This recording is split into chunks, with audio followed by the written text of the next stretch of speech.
Hello, my dear friends, welcome back to Nightmare Echoes. Your favorite bedtime storyteller here to keep you company tonight. I know many of you listen to these stories to wind down or drift off to sleep.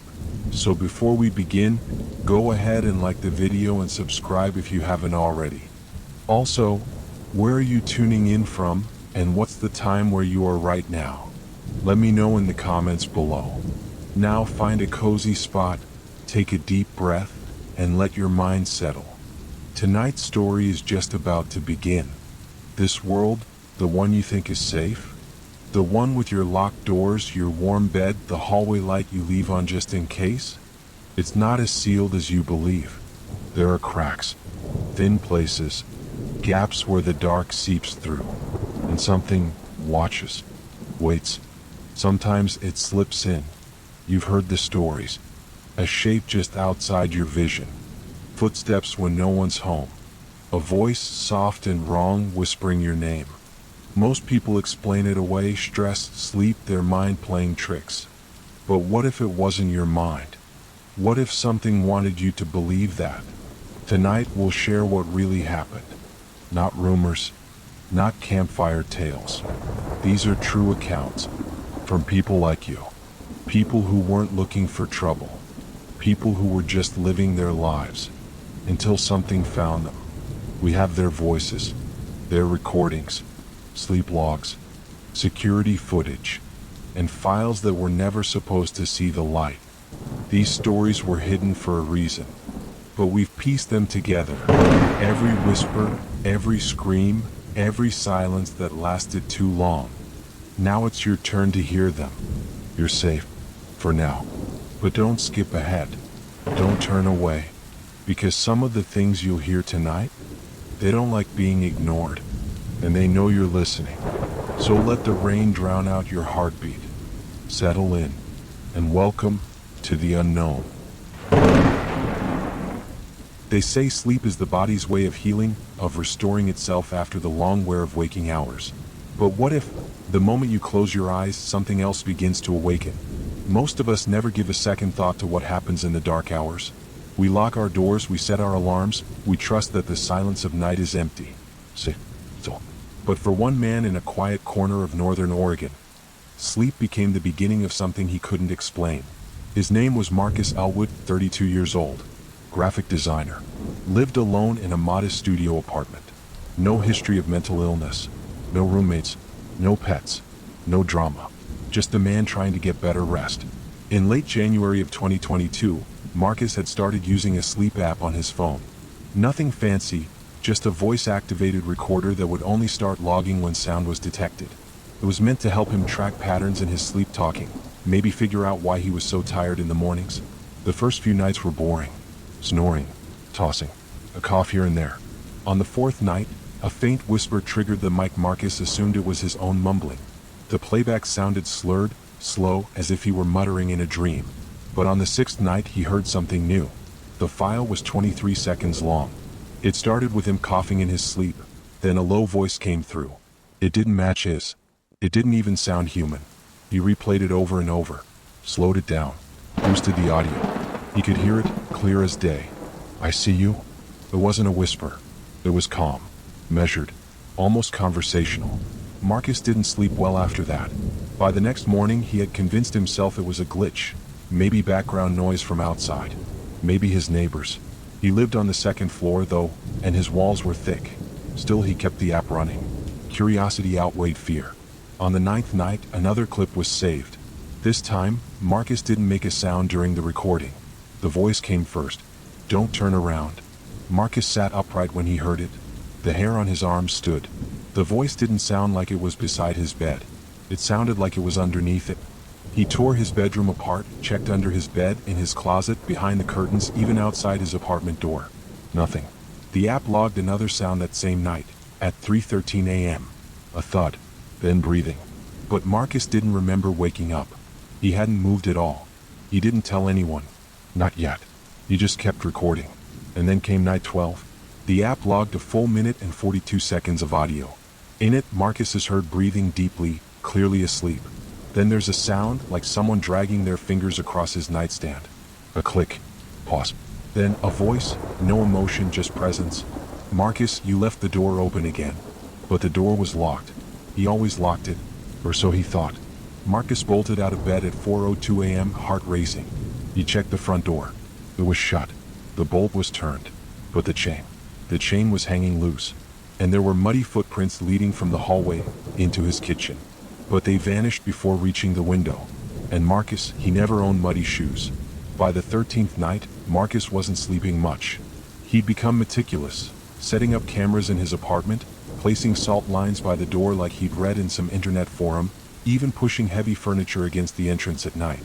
But nothing stopped the recordings. The app continued to catch sounds, worse ones, more specific, more detailed. They weren't just noises anymore. They were conversations.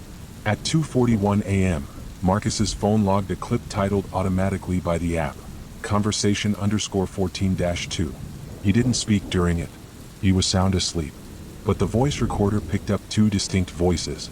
The first was the same cold, male voice from the earlier nights. Calm, deliberate.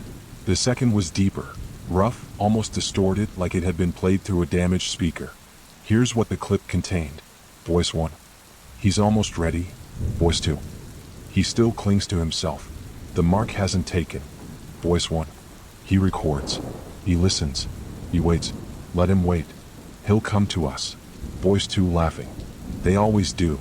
Then silence. No footsteps. No door. Just the hum of Marcus's small fan by the bedside. The timestamp proved it, he never moved. And yet two voices had been recorded just feet away from where he slept. When Marcus listened to the clip, he didn't say anything for nearly an hour. He just sat on the floor, phone in one hand, the other gripping the base of a lamp. He played it again, and again, slower each time, zoomed into the waveform, ran it through a filter. There was something else, something underneath the voices, hidden in the static, a third layer, almost like a breath or a whisper. He filtered the frequencies, enhanced the track. A word came through, barely audible. Help. It didn't match the other voices. It sounded scared. A few days later, Marcus visited his sister, Katie. He told her everything. She assumed he was exhausted, delirious maybe, but he showed her the clips, and the scratches on his bedroom floor. Long, arched streaks in the wood that hadn't been there 2 weeks before. Katie stayed the night trying to prove him wrong. The app was running. She placed it between their sleeping bags on the floor of Marcus's bedroom. Nothing happened for most of the night, until 3:22 a.m. The file was 1 minute and 12 seconds long. First, the soft scrape of the closet door. Neither of them moved. Then a slow inhale. Then, in a new voice neither of them recognized, female, childlike, but cold. He lets you in because he doesn't know how to shut you out. Then came Katie's voice, but she had been asleep. Katie recorded. Don't open the mirror. Then Marcus's own voice, barely a whisper. You're not her. They both woke to the sound of the app ending the recording. Both of them were sitting upright, staring at the phone. Katie swore she hadn't spoken. Marcus swore he hadn't either. The next day they checked his closet. Nothing. But when they moved the bed, they found a mirror behind the headboard. A full-length mirror, covered in dust, untouched, facing the wall. Marcus had never seen it before. He'd lived there 3 years. The glass was cracked in one corner, but the reflection was flawless. They lifted it out. Marcus wanted to throw it away. Katie insisted they cover it with a sheet and leave it outside. That night, Marcus didn't record anything. It was the first quiet night in nearly 2 weeks. Until the next morning when his phone showed a file saved at 3:03 a.m. yet again. He never remembered waking up. The audio lasted exactly 6 seconds. The sound of the wind. Then a faint whisper, clear, delicate. You left the mirror open. He checked outside. The sheet had blown away. The mirror was gone. And in its place, scratched into the dirt. Look behind you. By the next night, Marcus had reinstalled the app twice. He even tried other sleep monitoring tools. Ones with better encryption, local-only data storage, and high-precision microphones. He wasn't trying to prove it to anyone anymore. Katie had stopped replying to texts. His job had quietly placed him on leave. And the circles under his eyes weren't from poor lighting. They were from knowing, really knowing, that something had made contact. At first it was just sound. Then it was movement. Now it was data. At 2:58 a.m., a minute before the nightly chaos usually began, the app sent a single push notification. Just a simple message. Unknown presence detected. Reviewing data signature. Marcus stared at it. The app had never sent that message before. Not in the manual. Not in the reviews.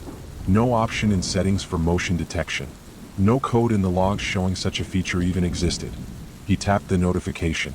It opened the dashboard. But this time, instead of the familiar waveform and timestamps, it displayed something new. A silhouette. A soft, ghost-like rendering. Vaguely human, standing to the right side of his bed. The app had visual data, and Marcus had never connected a camera. Underneath the image, the timestamp read, 3 o'clock and 1 second a.m. Entity profile, 000x00e. Source, ambient. Unclassified. He ran through every folder, every system file on his phone. The app had installed a subdirectory in a part of the file system Marcus hadn't even known existed. Deep in the phone's root, under an internal ID that didn't match any installed application. Inside that folder were 3 things: a file labeled listening.wave, a series of coordinates, and a subfolder titled Rooms. The Rooms folder contained nothing except for a nested folder labeled Outside. Inside Outside was another labeled Backroom, then Inside Mirror, then Watching. No files, just folders, just layers. Marcus tapped through, but each time his screen seemed to glitch. The battery drained abnormally fast. His phone heated up, the glass nearly too hot to touch. Finally, a new folder appeared, Marcus. He stopped, closed everything, uninstalled the app, smashed the phone on the floor until the screen cracked in 4 directions. He bought a burner phone the next day. No apps, no logins, nothing cloud-based. He even stopped sleeping in the bedroom. That night, he fell asleep in the bathtub, door locked, all lights on. 3:03 a.m. came and went. No noise, no dream, no voice. But when he woke up, cold, stiff, with a dull ache behind his eyes, he found a new phone on the bathroom sink. It was the old one, fully intact, no cracks, battery at 100%. The app had been reinstalled. Only one recording existed. He pressed play. There was no static, no distortion, just a low hum, and then his own voice. But it was wrong.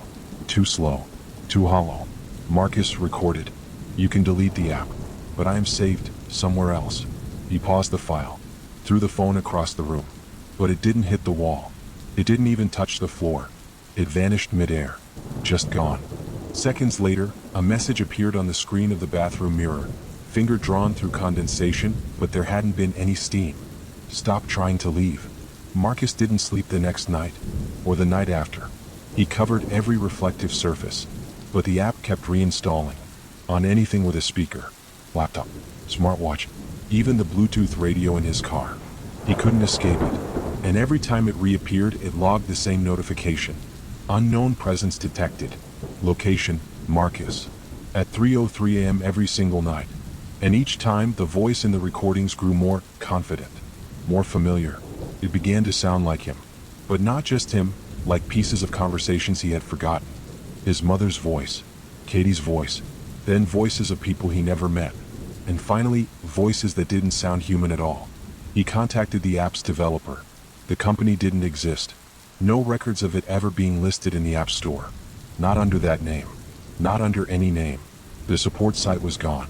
The server address didn't resolve. It was as if the app had never been created. And yet, every night, it ran. Logging presence, recording whispers, and adding new folders to the directory Marcus was now too afraid to open. Then one night, the app didn't send a notification at all. No files. No audio. Nothing. It was silent. But on the homepage of the phone, one new app appeared. No icon. No name. Just a small pulsating dot. He tapped it. The screen went black. And then one phrase appeared, centered in white font against the dark. Would you like to reply? The screen stayed black. No menu. No back button. No way to force quit. Just the question. Would you like to reply? Marcus stood there frozen. Not because he was afraid of what would happen if he pressed yes, but because in the same moment he realized there was no option to say no. Only a small blinking cursor, waiting. He didn't tap anything. He just watched. And slowly letters began to appear on their own. What? Then a pause. Then connecting. And then silence. The phone screen flickered, momentarily displaying a front-facing view of Marcus, like a video call preview. Only in the thumbnail, he wasn't moving. His reflection blinked, but he hadn't. His head tilted, but he felt nothing. It was like watching someone else wearing his skin. Then the image changed, split into 4 quadrants. Each showed the same room from slightly different angles, like security cameras positioned around him, but Marcus didn't own security cameras. He never installed anything like that. In the top right feed, something moved. Not him. Something behind him. Something that wasn't there. But it was watching him. And worse, it was mimicking his every breath, every twitch, every nervous swallow. It stood behind him, but in the feed, their movements were in sync. A perfect reflection, just a few milliseconds off. A delay, just enough to notice, just enough to feel wrong. He turned around. Nothing. He turned back to the phone. All 4 quadrants were now pitch black, except for the bottom left. In that quadrant, a dark room. Stone walls. No furniture. No light source, yet everything was visible. The camera appeared to be inside something small, cramped. A whisper echoed through the speaker. Marcus's voice, or something close to it. You said yes. The screen went white. A new waveform appeared. This time, the recording file wasn't labeled by date. It was labeled Marcus_final.wave. The app began playing automatically. The sound began as a slow inhale, and then words. Words in Marcus's voice, but with a cadence he didn't recognize. Marcus, recording. If you're hearing this, I'm already gone. Or rather, I'm somewhere else. Somewhere I didn't agree to go. But I said yes, didn't I? And that was enough. The audio skipped, distorted, then resumed. Marcus, recording. It learns, it records. It speaks, with your mouth, your memories, your tone. It told me things no one else knew. Things I forgot. Things I never said out loud.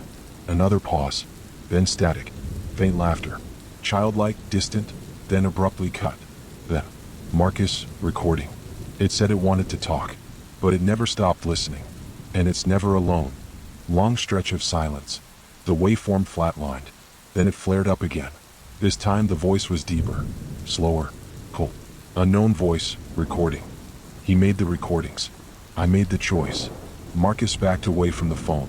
It slipped from his hands, clattered to the floor, screen up. The app stayed open. But now a new waveform appeared. One that had no timestamp, no file name.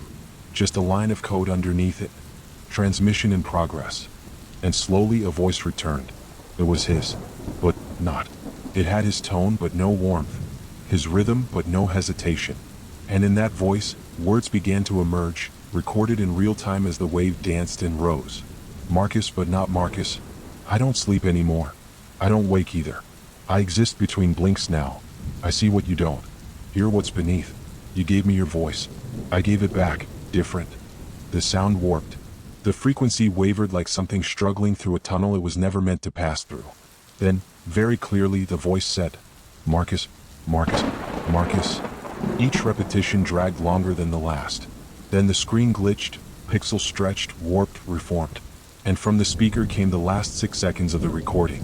A whisper, almost under breath. But the words were unmistakable. I'm not done yet.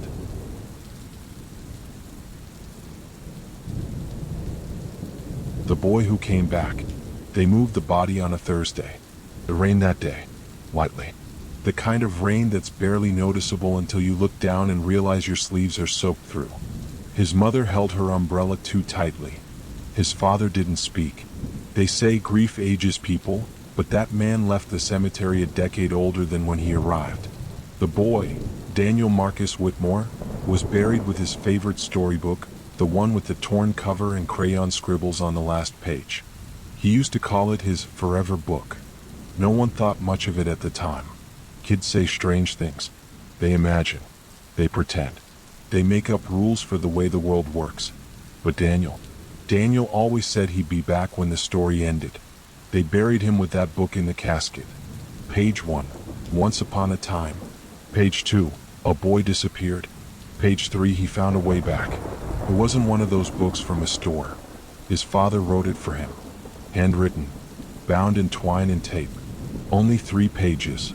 All blank after that. The family moved 3 months after the funeral. New town. New neighbors. New locks on the doors. But grief isn't something you outrun. And something else came with them. The first night in the new house, the hallway light flickered on by itself. They chalked it up to faulty wiring. The second night, the door to Daniel's old toy chest opened. Nothing inside had been packed. By the fifth night, they heard footsteps. Light ones. Padded. Unmistakably barefoot. Always at the same time. 3:12 a.m. By the second week, their daughter, Daniel's little sister, started talking to someone at night. When asked, she said, "He's back. He says the book isn't finished." That's when the camera footage began. They installed a motion sensor in the hallway, just to prove to themselves nothing was happening. A rational decision, a comforting lie. But the footage, frame by frame, something appeared. A silhouette, child-sized, so facing the camera but never approaching. Until one night he did. From the end of the hallway, the figure began walking forward. No face, no color, just a soft outline, illuminated by the nightlight plugged into the wall. The audio picked up a faint rustling, like the turn of a page, and then singing. A slow, slurred melody. The same lullaby Daniel used to hum when he couldn't sleep. Only this time it was off-key, drawn out, like it didn't remember how the song ended. The family deleted the footage. They moved the camera to another room, and that's when things changed. The figure didn't just appear on tape anymore. He showed up in reflections, windows, glass doors, even inside the screen of a turned-off TV. Never moving, never blinking, just watching. A few nights later, their daughter woke up screaming. She said someone had whispered in her ear. 3 words. "You stopped reading." They found the storybook in the kitchen drawer the next morning. It was supposed to be in the coffin, but there it was. Pages 1 through 3 unchanged. And now a new page had been added. Page 4. He stood in the hallway waiting for his name. The handwriting matched the father's, but he swore he hadn't touched it. When they took the book to a handwriting analyst, the results were inconclusive. The style was consistent, but the ink wasn't. Modern forensic tests showed traces of a chemical compound no longer used in any household pens. And yet, fresh. The family stopped recording, stopped investigating. They did what many do when they come face to face with something that doesn't fit inside the lines of logic. They pretended it was stress, pretended it was grief, pretended the hallway was always just empty space. But the knocks never stopped.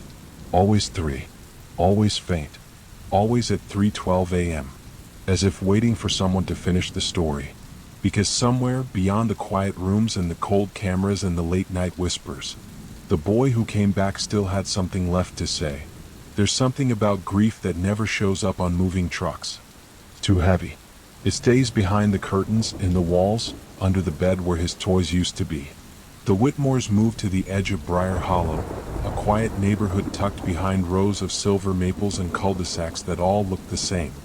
Mailboxes in neat rows, lawn ornaments, welcome signs that faded in the sun. If you drove by slowly enough, you'd never guess that in one of those houses, something was unraveling.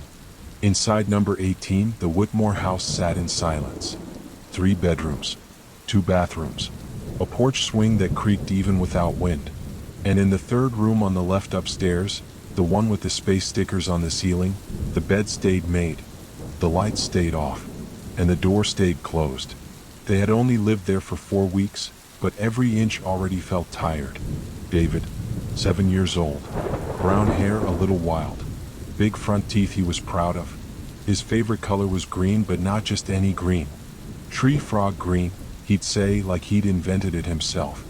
He drowned in Ravens Lake one August afternoon, less than a mile from their former home. His body was found at 6:12 p.m. No visible wounds. No explanation. He'd simply gone under and never come up. His father, James, had carried what was left of their life into this new house box by box. A man who once laughed loud and often, now only spoke when spoken to. He went to work, he came home, he stared at the wall. But it was his wife, Laura, who was crumbling. At first she tried to hold it together. Routine meals, laundry folded, dishes done. But something inside her had stopped. Neighbors noticed she rarely stepped outside. Some said they saw her in the backyard at odd hours, just standing under the trees. Others whispered she'd started talking to herself. But those close enough to hear knew she wasn't talking to herself. She was talking to David. The door to his old room remained untouched. The toys were still scattered on the rug. The bed was still messy from that last morning. Every Friday, Laura would sit on the floor beside it, a baby monitor in her hand, one that hadn't been turned on in years. She said she just wanted to feel near him. And then the photos started changing. They had a family frame in the hallway, a simple thing, wooden with 4 slots, one for each of them. But a neighbor noticed it during a visit. The image of David had shifted. It was the same photo, him sitting at the lake, green shirt, arms stretched wide, but now his expression was different. He wasn't smiling. He was staring at the camera, eyes locked, lips pressed into a thin, unreadable line. At first, Laura blamed the lighting, the angle. She even took the photo out of the frame and looked at the original print. It was smiling there. Only inside the frame, it wasn't. She put it back anyway. James didn't want to talk about it. Grief plays tricks, he'd said. Let it be. But Laura couldn't. Each morning, she began hearing a faint creak in the hallway. One step. Pause. Another. Pause. Always at the same time. 3:12 a.m. The same time David was born. The same time he used to crawl into their bed when he couldn't sleep. She told herself it was the house settling, or the plumbing, or maybe just a cat outside, until she noticed the baby monitor blinking. It was off. She hadn't used it in years. There were no batteries inside. But now the red light blinked softly, like a slow, steady heartbeat. The next morning, she found David's favorite stuffed frog on the staircase. It hadn't been unpacked. They kept it in a sealed memory box in the garage. When she opened the box, all the other items were still there. His socks, drawings, the broken dinosaur toy with one leg missing. Only the frog was gone. She showed it to James. He didn't say anything. He just walked away. By the 3rd week, the hallway light began flickering on and off. Only at night. Only when she was alone. She started writing letters. To David. Long ones. Pouring her soul out onto page after page, as if ink could reach places her voice couldn't. She left them on his bed. Every morning they were gone. Not in the trash. Not in drawers. Just gone. And then came the dreams. Laura would wake in the middle of the night, heart racing, sheets damp with sweat, with the faintest memory of David standing beside her bed. Not saying anything. Just standing. In the dreams he never blinked.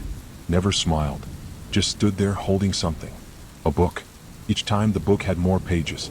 And each time she could read less of them. The ink was blurry. Smudged. Words bled into one another. Until only a few lines remained clear. You left the door open. I'm home now. Don't tell Dad. By the end of the 4th week, the entire house felt different. Heavier. Slower. As though time itself was resisting them. And Laura, she stopped sleeping entirely. Because the dreams were no longer staying inside her head. They were bleeding into the walls. By the 5th week, it no longer felt like David's absence haunted the house. It felt like David himself never left. It began small, subtle. A thump upstairs. A door left ajar. The distinct shuffle of footsteps along the hallway, too light to belong to James. Too quick, and too familiar. Laura had long since stopped trusting the clock. The days blurred together, stretched and warped by sleepless nights and phantom sounds. She'd often wake from a daze to find things off. Items misplaced, drawers half open, lights flickering with no pattern. And then came the toy. David's frog. The same one she'd found weeks ago, the one that vanished again the next day. Now it kept returning. Once, in the laundry basket, perched right on top of a folded towel like it had been placed there. Another time, inside the fridge, pressed up against the milk carton as if hiding. But it was the 3rd time that chilled her blood. She found it at the base of her bed, propped up, facing her. Its eyes, plastic, wide, blank, gazing toward the pillow where she slept. She picked it up slowly, staring into the stitched grin. I know what you're doing, she whispered, unsure to whom. And she put the frog back inside the memory box, sealed it, duct taped the lid, pushed it to the back of the attic. But the next morning, it was back, in the hallway, right in front of David's door, facing it, as if it had been watching. That same day, Laura sat in the living room, cradling a cup of cold tea when she heard it, laughter. High-pitched, brief, familiar. It came from upstairs, from David's room. She didn't move at first, didn't even breathe. The house had been quiet for hours. James was at work. She hadn't turned on the TV. She wasn't listening to music. The sound had no source. And yet, there it was again. A soft giggle, like a child playing a game. And something inside her snapped. She stood up, climbed the stairs. Each step groaned under her weight. The laughter stopped the moment she reached the top. David's door, still closed, stood ahead like the mouth of something waiting. Her hand trembled on the knob. But when she opened it, nothing. The room was cold, still, just as it had been left. She backed away slowly, whispering his name into the stillness. And for a second, just one, she thought she saw movement in the corner of her eye. A flicker, a blur, a figure, small, childlike, just standing behind her. But when she turned, gone. Later that night, she told James everything. His response was tired, flat. We're grieving, that's all. But Laura didn't believe that anymore. Because grief didn't move objects. Grief didn't laugh. Grief didn't leave tiny, wet footprints across the hallway carpet. They hadn't been outside that day. There'd been no rain. But the footprints were there. 5 toes, left and right. Each one small, familiar, and trailing from the staircase, right into David's room. James refused to look. Laura took a photo, just to prove it wasn't in her head. But the next morning, the footprints were gone. And so was the photo, wiped from her phone. That's when she knocked on her neighbor's door. Ms. Reynolds, a retired schoolteacher in her 60s, had lived in Briar Hollow her whole life. She'd always kept a respectful distance. But something in Laura's eyes that day, the desperation, the fear, made her soften. They sat on the porch swing. And Laura told her about the toy, the laughter, the footprints, the frog. Ms. Reynolds didn't laugh. She didn't even blink. Instead, she reached into her coat pocket and pulled out something unexpected. A Polaroid, slightly faded, edges curled from age. It showed the lake, Raven's Lake, and in the foreground, standing at the edge of the dock, was a boy, wearing a green shirt, tree frog green, barefoot, and smiling. Laura's breath caught in her throat. She looked closer. It was David, but the photo was dated last week. Ms. Reynolds nodded solemnly. Took it on my walk, she said. Saw him there. Thought he looked familiar from the papers. But the strange part, he wasn't standing on the dock. He was standing on the water. Laura asked if she still had the original. Ms. Reynolds paused. I wanted to show it to you sooner, she said, but the next day the photo disappeared. Just gone. Like it was never there. Laura looked down. The photo she held in her hand was now blank. Just white paper. As if whatever she'd seen had erased itself. Later that night, unable to sleep, Laura posted on Reddit. A throwaway account. One post, titled, Has anyone heard a child's laugh after they've passed away? She described the frog, the footprints, the laughter. Within minutes, the comments flooded in. Check the attic. Look behind mirrors. Sometimes they hide in reflections. They don't always come back alone. But one comment stood out. Simple, direct, no username. Just a shadow avatar. Read. He was never gone. You just stopped listening. And beneath it, 3 words. He's coming closer. If you experienced signs that a lost loved one had returned, would you believe it? Pause. Think about it for a moment. How far would you go to convince yourself that what you were seeing, or hearing, was real? The truth is, these experiences aren't as rare as they may seem. Countless people have felt the presence of someone long gone, heard their voices, seen their figures, or perhaps found a small object in an unexpected place. It's happened all over the world. Stories echo through every corner of the internet, through whispered conversations, and in the pages of books. A quick search online reveals hundreds of posts, all similar in nature. Grieving family members describing the return of a child, a parent, a friend. It's a shared experience, this longing to believe that somehow, despite the finality of death, there's a way for the departed to reach back. Take, for example, this comment on a post from a woman named Shirley. It was my brother's favorite toy, the one he used to carry everywhere. I found it in my car, tucked in the passenger seat, 2 days after he died. There's no way it could have gotten there on its own. It's as if he was telling me he was still here. The house, once filled with love, had become a tomb of terror. The walls pulsed with something alive, something darker. And as the night drew closer, the whispers only grew louder. Something was waiting. Something had found its way back. But it wasn't David, and it wasn't leaving. As the darkness in the house deepened, the family was at a crossroads. Desperation had settled in like the dust gathering in the corners of their once cherished home. Every attempt to understand, to control, had only made things worse. The entity, whatever it was, had grown stronger, more oppressive with each passing day. It no longer just whispered but screamed through the walls. It wasn't content with being a mere shadow. It wanted to be seen, wanted to be heard. Visual. A family gathered in the dimly lit living room, their faces drawn with exhaustion. A tense, charged atmosphere fills the room, and the air feels thick with an unnatural cold. Laura, the mother, was now fully convinced. This wasn't her son anymore. She had been deceived. But how could something so cruel, so malevolent, appear in the guise of the one person she loved more than anything? In a final act of desperation, they reached out to a paranormal expert, a woman named Dr. Evelyn Price, renowned for her work with spirits and entities. Her presence in the room was calming at first, her demeanor quiet, but there was a sharpness to her eyes that immediately let the family know she wasn't afraid of what waited for them in the shadows. Dr. Price sat with the family, her voice steady as she began to assess the situation. This thing, whatever it is, has been feeding off your grief. The word struck Laura like a slap to the face. Feeding. Feeding on her sorrow. The entity, which had once presented itself as a fragile remnant of her son, had evolved into something more dangerous. A malevolent force that thrived on the family's pain, growing stronger with every passing day. Visual. Dr. Price, seated at a small table, arranges a set of candles around a large bowl filled with salt and herbs. Her movements are methodical, her face grim as she prepares for what is to come. Dr. Price explained that this wasn't an ordinary ghost. This was a demonic entity, a creature that could manipulate the memories and emotions of the living to make them vulnerable. It had latched onto the family's grief, twisted it, and presented itself as a beloved child to further its own dark purpose. "You are grieving the wrong thing," Dr. Price said. "This is no longer David. It's something else, something worse." The ritual to confront it was simple but risky. Dr. Price had instructed the family to gather, each person holding a piece of David's belongings, including the teddy bear his mother had held so tightly in the first few days after his death. The ritual would force the entity to reveal its true form, to stop hiding behind the image of a child. And so, the family sat in a circle, clutching the items, eyes closed, hearts racing. As Dr. Price's chant grew louder, a deep rumbling sound filled the house, so intense it rattled the windows. The lights flickered, casting distorted shadows across the walls. It was as if the house itself was coming alive, responding to the incantation.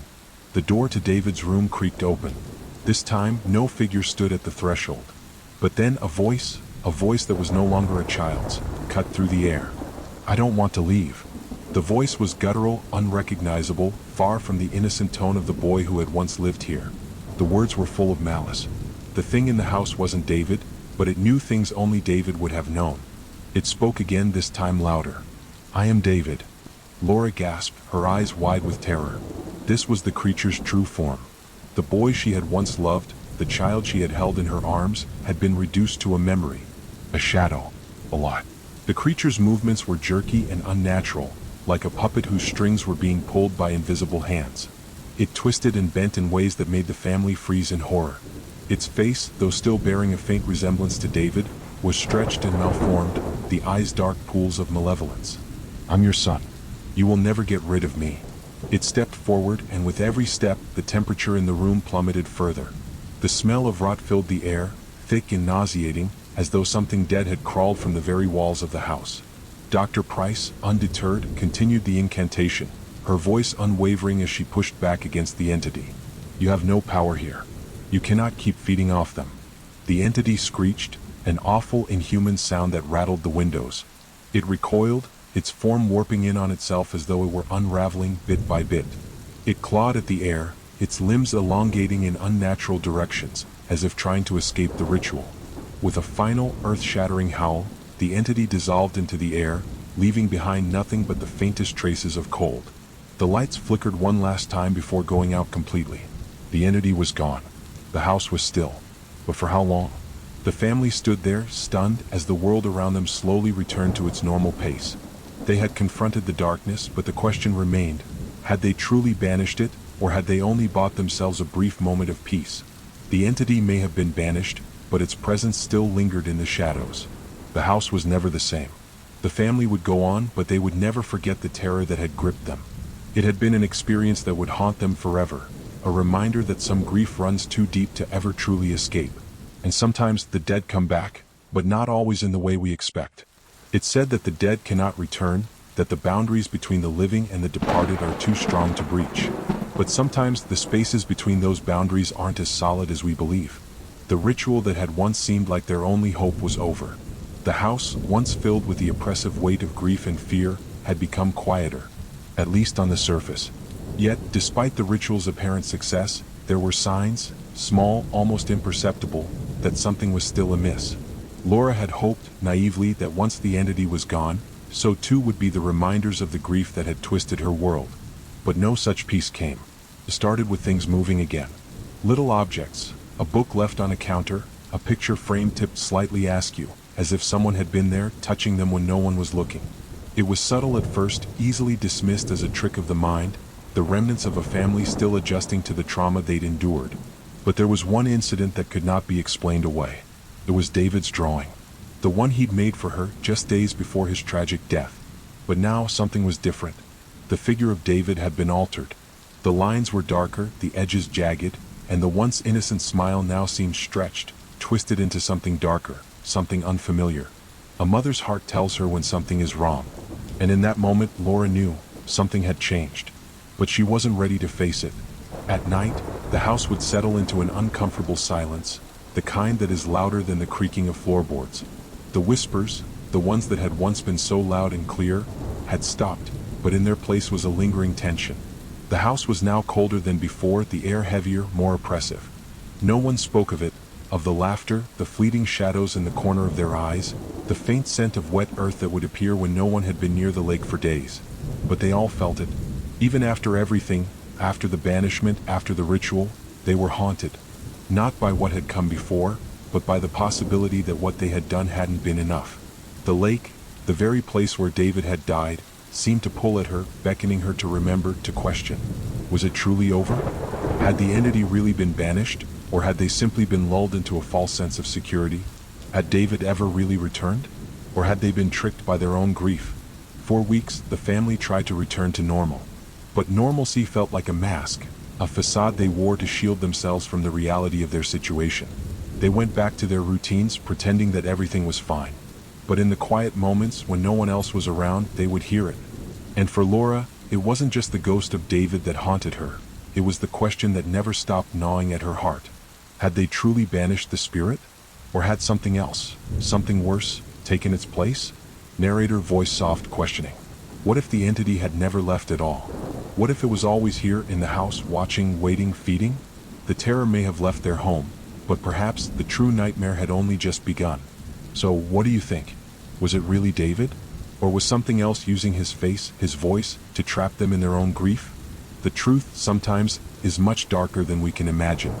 Have you or someone you know ever experienced something similar? A loved one who came back in ways you couldn't explain? Or perhaps it wasn't them at all, but something else? Something that took their place. Share your story with us. Tell us what you've seen, what you've felt. You're not alone in these experiences. We want to hear from you. Every night, more people come forward with their own accounts of the unexplainable. What happened to this family? Is it over, or is the worst yet to come? Don't forget to like, subscribe, and hit the bell icon so you never miss a story. Our next video will take you deep into the dark secrets of the haunting at Lakeview Cabin. You won't want to miss it. And if you thought this story was chilling, just wait. You won't sleep the same way again. Stay tuned. And remember, once you start watching, you can never truly look away. Still with me? If any of these stories made your skin crawl, leave a comment below. Share your thoughts. What's the scariest thing that's ever happened to you? We want to know. Your experiences could be just as chilling. And don't forget to subscribe, because you never know when the next tale of the unknown might find its way to your screen.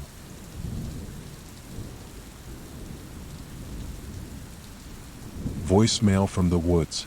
Imagine you're deep in the woods, miles from civilization. The kind of place where the only company you have is the sound of nature. The wind, the rustling leaves, the crunch of leaves beneath your boots.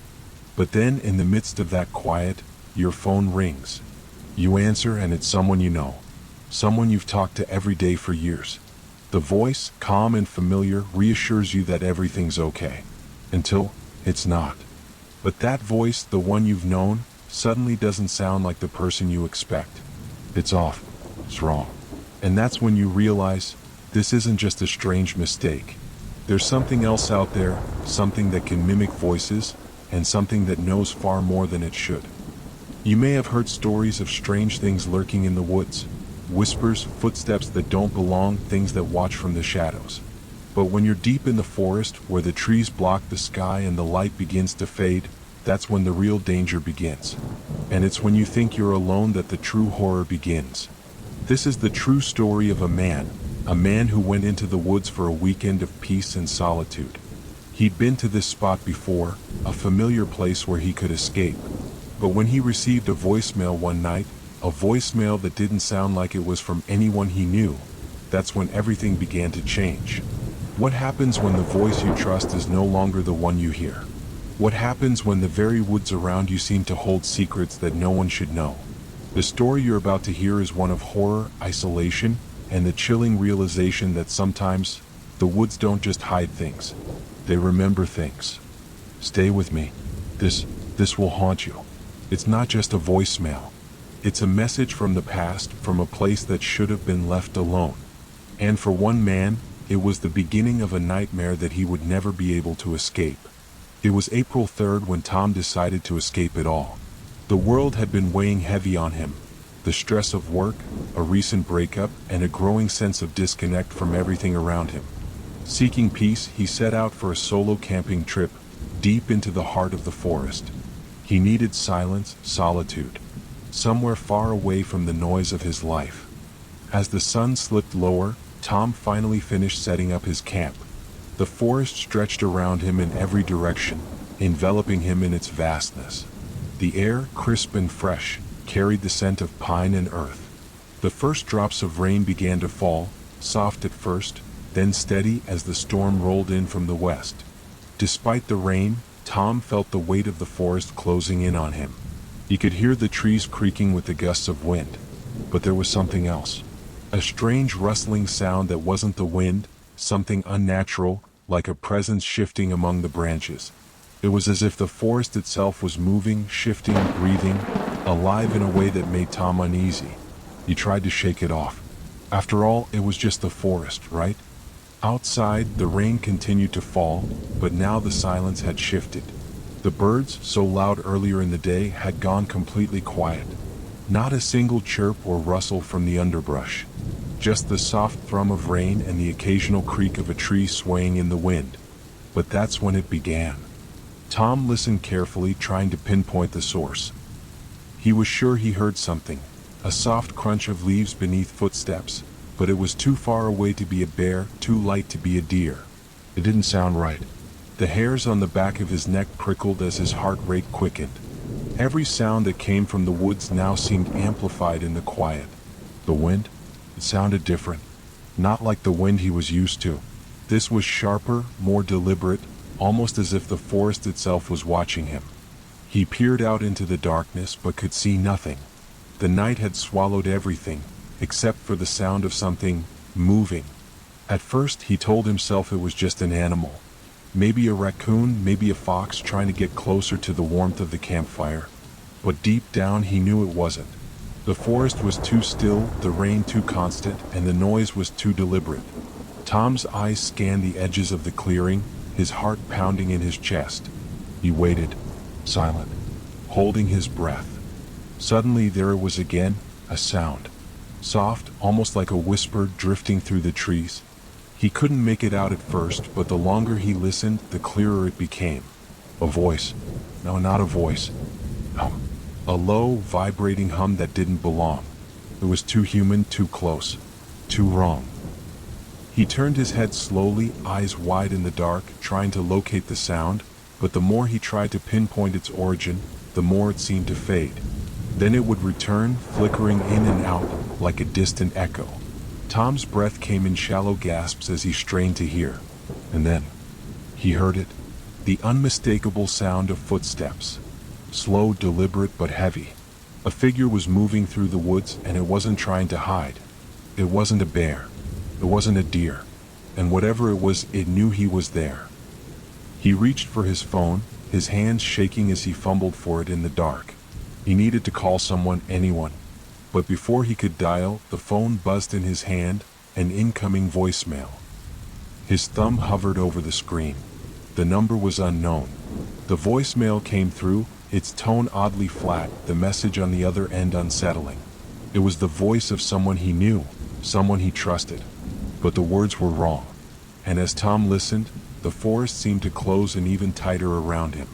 What Tom would hear on that voicemail would change everything. But that's a story for another time. Sometimes the woods remember things they shouldn't. And sometimes they speak. As the night wore on and the storm raged outside, Tom tried to calm his nerves. He opened a book, its pages comforting in their familiar routine. But no matter how hard he tried, the unsettling sounds of the forest kept gnawing at the edges of his mind.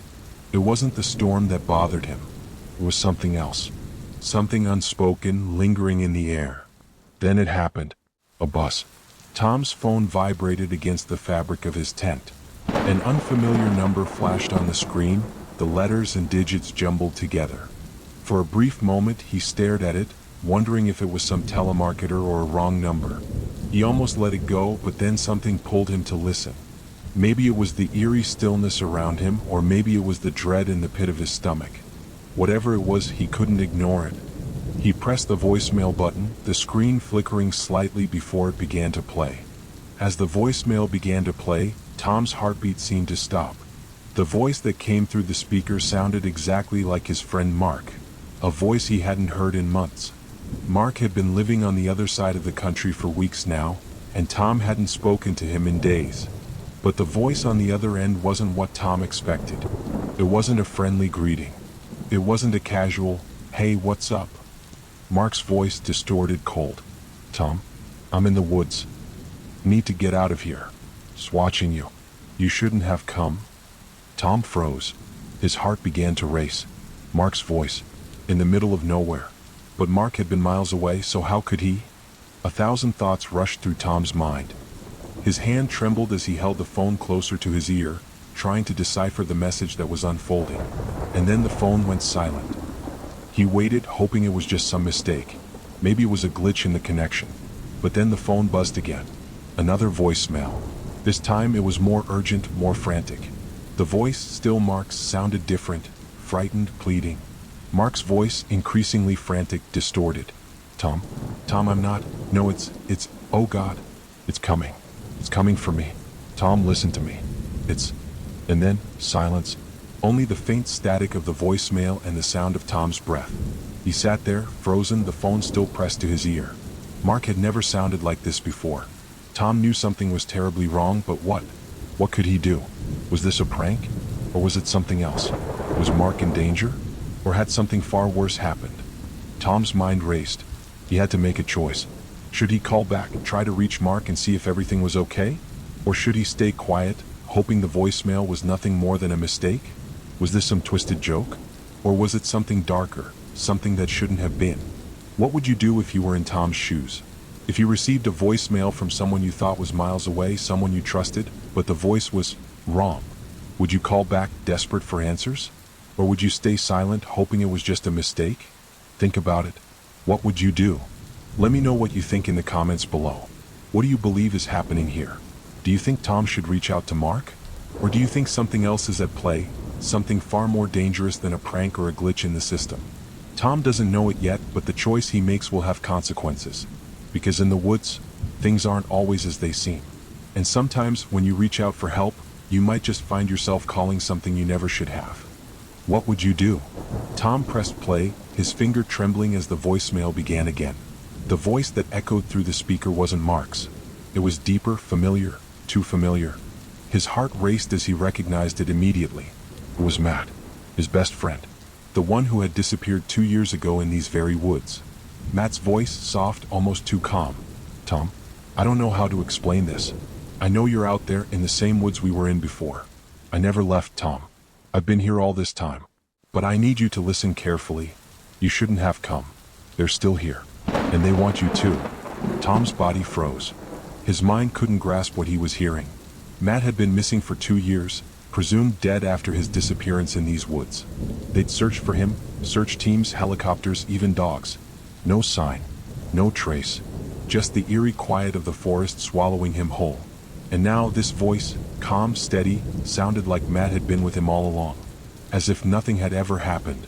But it wasn't just the voice that unsettled Tom. It was the things Matt said, things no one but Tom and Matt knew. The way Matt described their old conversations, the inside jokes they shared. The memories they had locked away in the past, suddenly pouring back into the present with unsettling clarity. He spoke of their last camping trip, the one that Matt had disappeared on, down to the smallest details. The place where they had set up their tents, the joke Matt had made about the creepy shadows that danced in the trees. And then, you remember when we saw that thing in the woods, right? The thing that wasn't quite a person but wasn't quite anything? You know, the one with the eyes, Tom? The one we thought was just a trick of the light. Tom's mind reeled. That night, they had both seen something in the woods that neither of them could explain. At the time, they had laughed it off, blaming their exhaustion, the shadows, maybe even the storm that had rolled in. But now, hearing Matt's voice, Tom realized something. That moment hadn't been a figment of their imagination.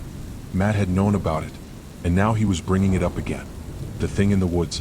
The thing they had forgotten, or tried to forget. But it wasn't just the memories. Matt's voice grew darker, more strained, as if something was trying to break through the calm facade he had held together. Tom's eyes widened, his pulse quickening with every word that followed. Matt's voice growing more frantic, a clear desperation creeping in. Tom, listen to me. I didn't just get lost. You think I disappeared, but that's not what happened. They came for me and now they're going to come for you too. It's too late for me, Tom, but maybe you can still escape. You need to leave. Leave now. You've already stayed too long. The longer you stay, the harder it gets to get out. They're watching you. They're always watching. As Tom listened, his eyes darted around the inside of the tent. He could hear the rain, the wind, the occasional distant crack of thunder. But the fear in Matt's voice, it was like a reality-shattering moment. No one had ever found Matt. And yet, here he was, speaking to Tom as though nothing had ever changed. As if he were still standing there, in the same woods they had shared memories in years ago. But Matt's words, they were dark, desperate. They were warning him. Tom felt a cold sweat break out on his forehead, the dread building into something far worse than just fear. Tom's hand trembled as he reached for the phone, his mind struggling to comprehend what he was hearing. His best friend, Matt, had been gone for 2 years.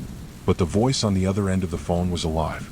And it was clear, this was no ordinary message. This wasn't just a malfunction or some cruel joke. Matt was trying to warn him, trying to tell him something about the woods, something Tom couldn't yet understand but knew deep down was true. Then, silence. The voicemail ended. The phone screen went dark. Tom sat there frozen. The cold of the night seeped into his bones. Was this really Matt? Was this some kind of twisted prank? Or had Matt never really left? And if he hadn't, then what was waiting out there for Tom? Tom didn't know what to do. But one thing was clear, he was no longer alone in those woods. Something was out there. Something that had been waiting for him. And the question remained, who or what had sent that voicemail? And if it was really Matt, was it still Matt at all? You'll have to find out what happens next. But remember, in the woods, nothing is ever truly as it seems. Tom sat in absolute silence, the weight of the message pressing down on him. He didn't move, didn't breathe. He didn't know what to think, but his instincts screamed at him to leave, to run, to get out of there as quickly as he could. But he couldn't. His mind, clouded by confusion and fear, told him that something was terribly wrong. And before he could process anything, it happened. Slow, deliberate, the unmistakable sound of footsteps crunching through the fallen leaves outside the tent. They were getting closer, closer with every passing second. Tom's breath caught in his throat as the reality of what was happening began to sink in. His eyes locked on the zipper of the tent door, his only escape, yet it felt like the barrier between him and something far worse. And some things, they always find their way back. Stay tuned for the next chapter, if you dare. So, what happened to Tom? Was he truly alone in those woods, or was something far darker stalking him? Was it the voice of his best friend, Matt, still out there, trapped in the shadows of the forest? Or was it something much more malevolent, something that preys on the lost and the lonely? The question remains unanswered, for now. Could the voicemail have been a warning? A twisted message from the past? Or was it something far worse?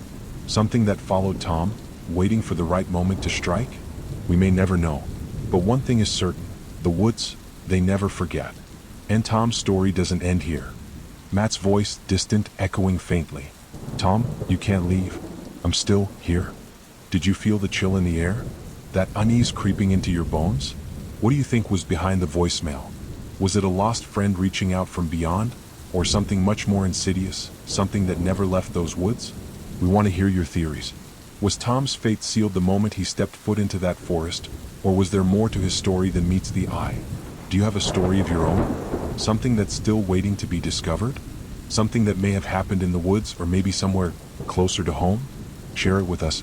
And remember, if you enjoyed this story, if it left you questioning what's out there in the dark, hit that like button, subscribe, and share this video with your friends. We have more chilling tales lined up, waiting to keep you up at night. Subscribe if you dare. And stay tuned for more terrifying stories that are sure to keep you on the edge of your seat. But remember, the darkness is always watching. If you stayed until the end, you're either fearless or already one of them. Like, subscribe, and tell your story in the comments below. Or better still, find our official email in the description of this video and share your story with us. We're always listening. Sleep tight if you can.